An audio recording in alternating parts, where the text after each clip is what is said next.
At mula sa tahanan sa Dasmariñas Village sa Makati ay dumiretso sa Campo Crame si Senador Juan Ponce Enrile matapos mag-issue ng arrest warrant ang Sandigan Bayan. Alamin natin ang detalye mula kay Sam Ramirez live.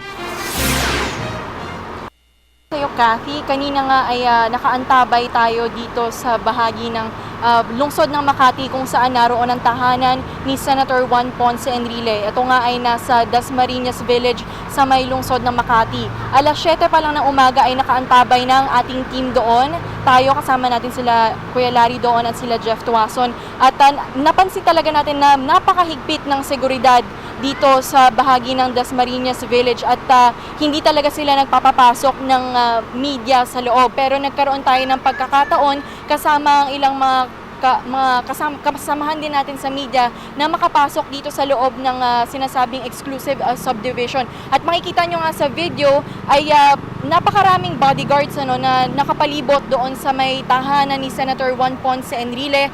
At itong nakikita nyo sa inyong mga television screens ay yung paglabas ng convoy ni Senator Juan Ponce Enrile. Ito nga nagkakagulo yung media at kanina nga ay may mga na mga kawani ng media dahil kung makikita nyo mamaya ay binaba kasi ni Senator Juan Ponce Enrile yung kanyang bintana dyan sa paglabas bago kumaliwa itong kanilang sasakyan palabas nung Dasmariñas Village na subdivision. At akala kasi namin ay magpapaunlak siya ng interview dahil binaba niya yung kanyang bintana, pero hindi siya nagpaunlak ng interview gaya nung mga nangyari din kay Senator Bong Revilla Jr. at Senator Estrada na nagpa-press con pa at nagpa-ambush interview. Ito nakikita nyo na nga, binuksan niya yung bintana niya at kumaway lamang siya dun sa media, hindi siya nagpa-unlock ng interview. At kahit na tinatanong siya ng mga kasamahan natin sa media kung sa Sandigan Bayan ba pupunta or sa Camp Crame kasi noong mga panahon na yon ay hindi malinaw, ay hindi sumasagot itong si Senator Enrile. At makikita nyo sa kanyang yung relax lang siya, hindi siya kabado, hindi rin siya, masasabi natin na hindi rin siya malungkot, talagang kampante lang. At ito namang video na nakikita nyo, yung traffic jam dito sa bahagi naman ng EDSA kasi yung convoy nila Senator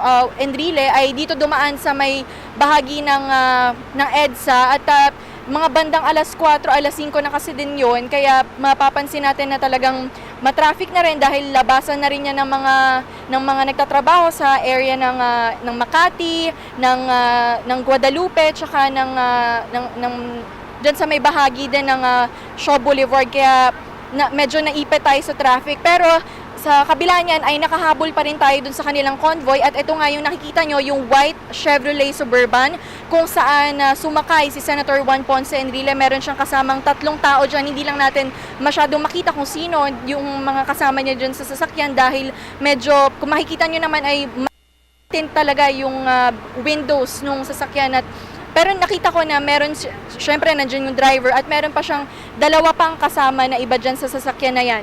Sa kabuuan ng kanilang convoy, meron lamang 7 sasakyan ang ating nakita. Meron dito yung 2 sasakyan na puti. Ito nga yung isa yung white Chevrolet na Suburban at yung isang sasakyan din na kung saan nakasakay naman yung kanyang mga bodyguards. Tapos merong 5 sasakyan na kasama siguro dyan yung kanyang legal team at yung anak niya na si Jack Enrile. At yan, sinundan natin sila mula Dasmariñas Dasmariñas Village sa may Makati patungo dito sa may Campo Crame kung saan nga sumasailalim si Senator Enrile sa booking procedures. At mamaya-maya ay makikita nyo dyan sa ating video ay tumigil ng sandali yung convoy ni Senator Enrile dito sa may bahagi ng Santolan, dun sa may tapat ng People Power Monument dahil siya ay sinalubong ni Superintendent Benjamin Magalong, ang pinuno ng Criminal Investigation and Detection Group. Ayan na nakikita niyo na sa ating video. Yun, sinalubong siya ni Chief Superintendent Magalong at sumakay si Sir Magalong dito sa sasakyan ni Senator Enrile. Ayan nakikita nyo, sumasakay siya dun sa white Chevrolet Suburban at tsaka naman sila nagtungo, dumiretso na kagad sila dito sa may Campo Crame. Samantala, Kathy, mapapansin natin na doon, kung ikukumpara natin doon sa naging pag-aresto or pagsuko rather nila Senator Revilla at nila Senator Estrada ay medyo mahaba talaga yung convoy, siguro more than 10 vehicles, may mga coaster bus pa na kasama dun sa convoy nila dahil may mga kasama pa silang family members, mga supporters.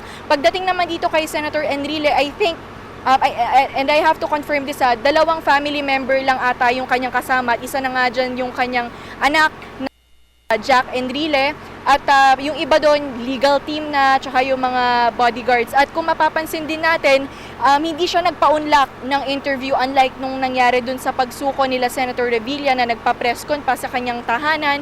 At yung si Senator Estrada din na nagkaroon din tayo ng pagkakataon na magkaroon ng ambush interview sa kanya. Ito yung napapanood natin, yung pagdating nila kanina dito sa may Campo Crame at agad silang dumiretso dito sa may multipurpose hall.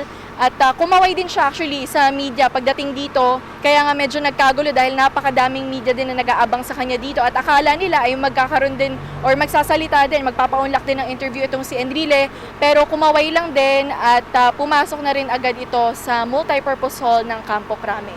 At yan ang latest mula dito sa Campo Crame para sa Telebisyon ng Bayan, Sam Ramirez. Kathy?